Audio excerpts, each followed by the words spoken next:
Hi guys, this is Gas 105 and our topic is Kinetic Molecular Theory. And my nose is a little stuffed up, so I apologize if I sound kind of congested. Your homework is problem set 7, and that's questions 61, 63, 65, 66 out of chapter 10. And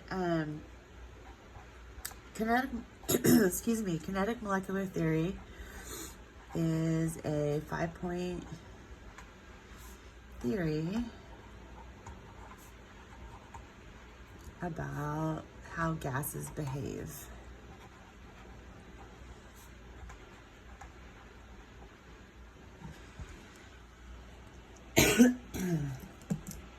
And you already understand a lot of it, and a lot of it can be understood well through the mosh pit analogy that a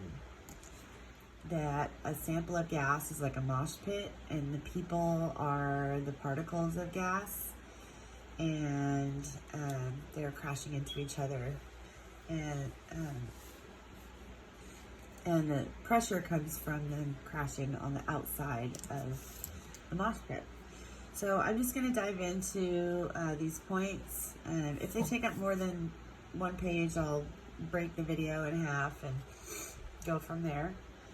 But we're going to start with the first point, and that is that gas molecules are in constant random motion. And you'll also hear this with the word particles.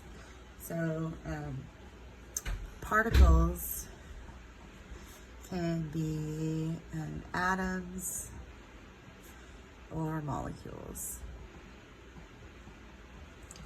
So it's not always molecules, it can be atoms. Like, for instance, if it was a sample of helium, then it would be atoms, and if it was a sample of H2, it would be molecules.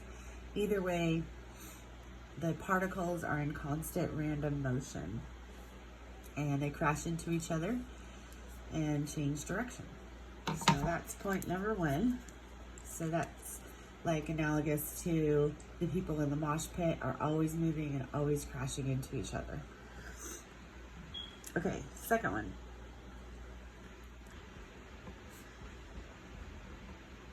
The volume of the gas particles themselves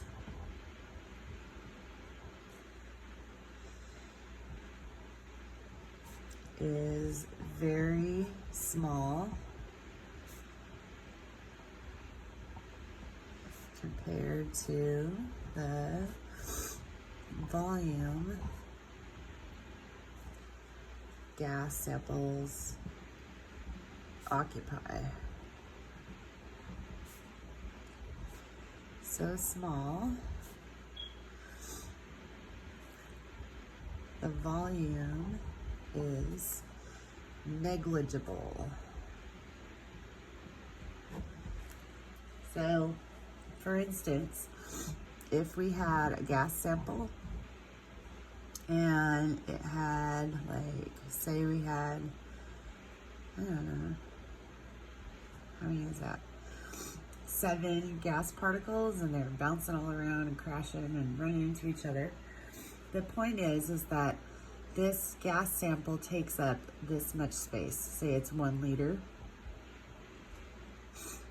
And if we squished all of these gas particles down together into a tiny little space, what they're saying is that the volume that the gas molecules themselves take up, this tiny little corner, if we put them all in a corner, compared to the 1 liter that they're occupying here, is so small.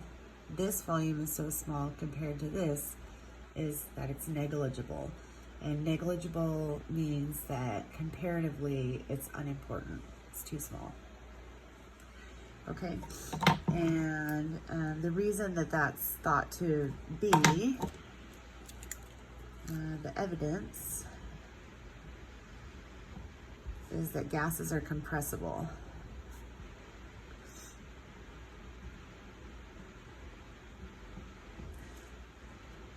To almost zero volume.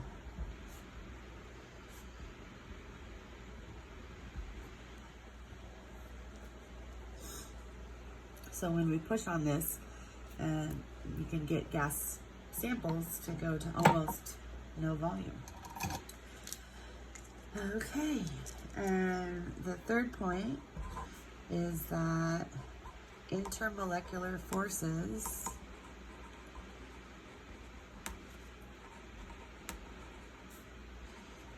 are non-existent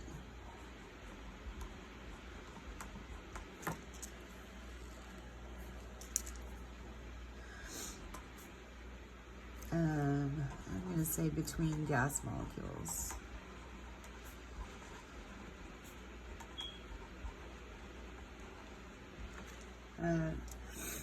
So there are no attractive forces between gas molecules themselves. So this molecule and this molecule, for instance, have no attraction to each other. So the easiest way to understand that is that the people in the mosh pit don't stick together at all when they crash into each other. So there's no attraction between the people in the mosh pit.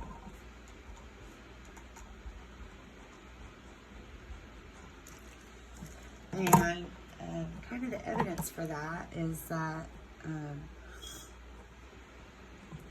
the molecules, or another idea, I guess, to back that up, is that molecules have enough kinetic energy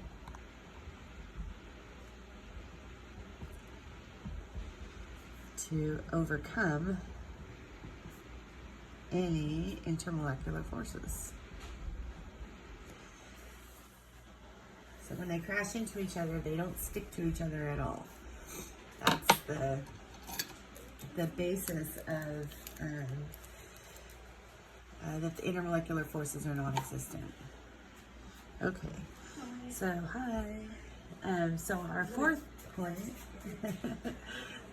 Huh?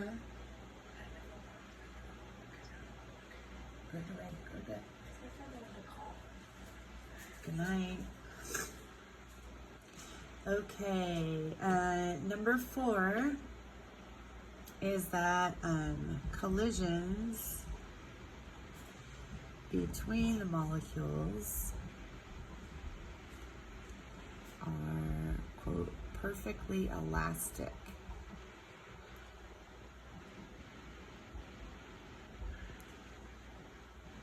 So that means no energy is lost upon the collision of two molecules. Upon the collision of two gas particles.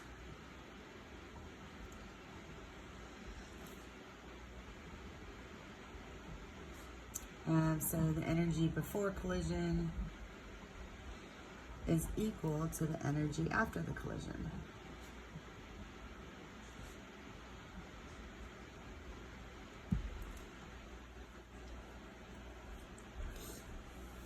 Okay, so we have these first 4 points.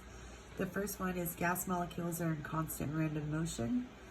Their volumes, the gas particles' volumes are negligible.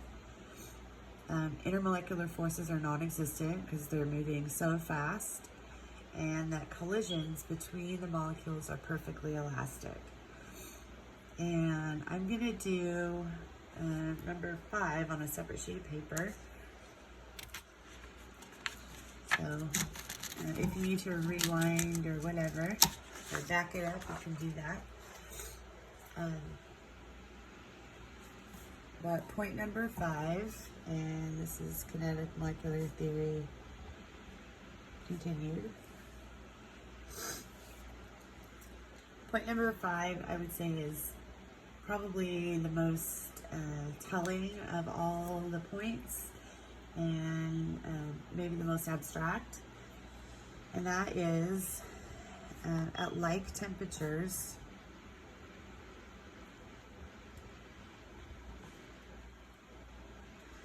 all gases have the same kinetic energy.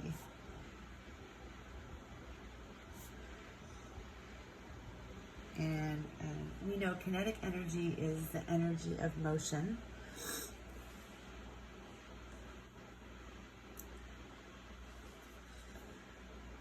And for those of you who have taken physics, we know that kinetic energy is equal to 1/2 times the mass times the velocity squared. And you won't use this equation in our class for any calculations of any kind, but it's interesting for you to think about that kinetic energy is the same for all gas molecules, regardless of their mass and their velocity. So velocity here is like speed, right?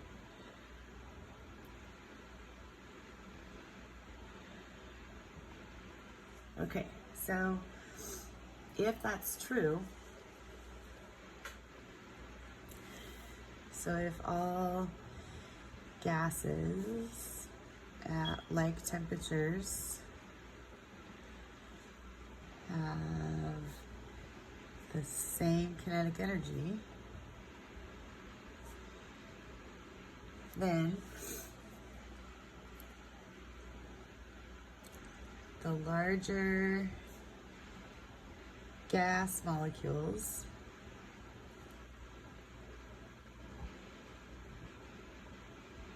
so these are ones with greater mass, must have decreased speed, which means lower velocity. So think about that. And the smaller gas molecules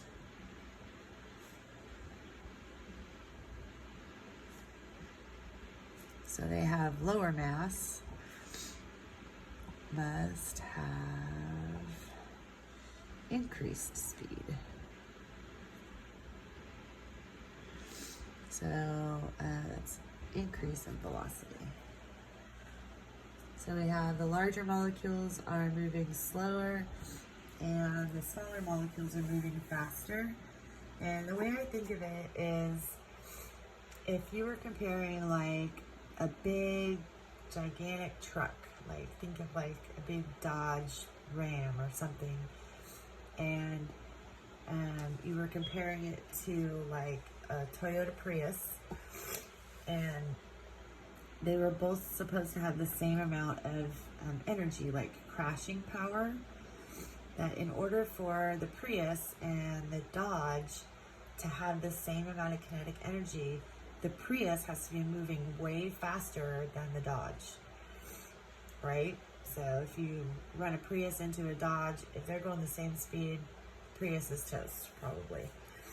But if the Prius is going fast enough, it can have the same amount of destructive power or kinetic energy as the Dodge. Okay, so this might be the Prius, and this might be a large truck. Okay? And finally, there's going to be a mathematical interpretation of this. And that is that speed of a gas molecule is described in the root mean square speed equation.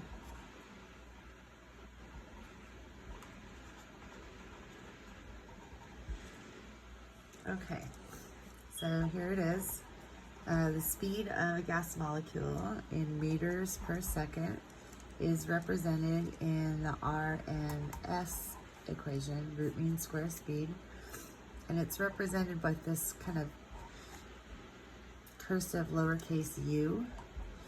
And it is equal to, get ready for this, the square root of 3 times R times T over capital N. And I'm just going to break down what each of those are. We'll start with T because that's the easiest. This is temperature in Kelvin.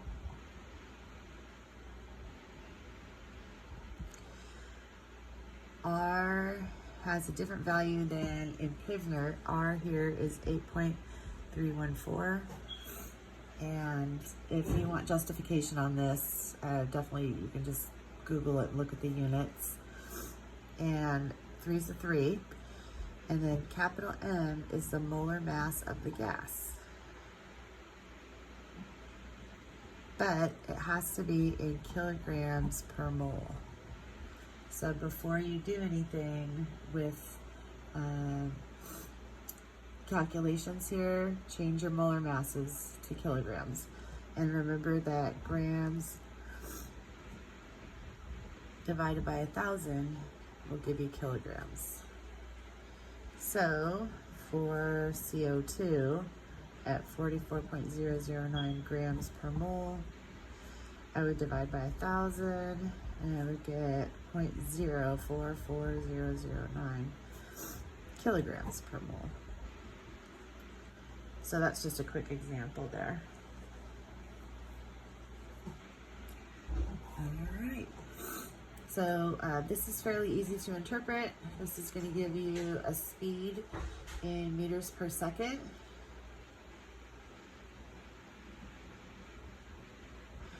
And that'll help you with some of your homework problems out of the, excuse me, out of the problem set 7. So those are our 5 points. This is a quick review. We have constant random motion, volume is negligible, no intermolecular forces, collisions are perfectly elastic, and at like temperatures, all gases have the same kinetic energy, which manifests itself in the speed of molecules. So larger molecules, or molecules that are larger have high mass, their velocity goes down, is lower, and the smaller molecules, so decreased mass, their velocities are higher. And the speed of a gas molecule is described in this root mean square speed equation, and it's really just plug and chug. If you're asked for the root mean square speed, 3 times 8.314, temperature in Kelvin, divide by the molar mass of the gas in kilograms per mole. So don't forget to convert. All right, that's it, guys. If you have any questions, you can feel free to email me. I'll be back in class on Friday, and we can talk then. And then you can also come to Power Hour, or sorry, not Power Hour. What do you call it? Office hours on Sunday. Sorry, it's really late and I'm trying to get this done. So I hope you guys are doing good, and I'll see you Friday. Okay, bye.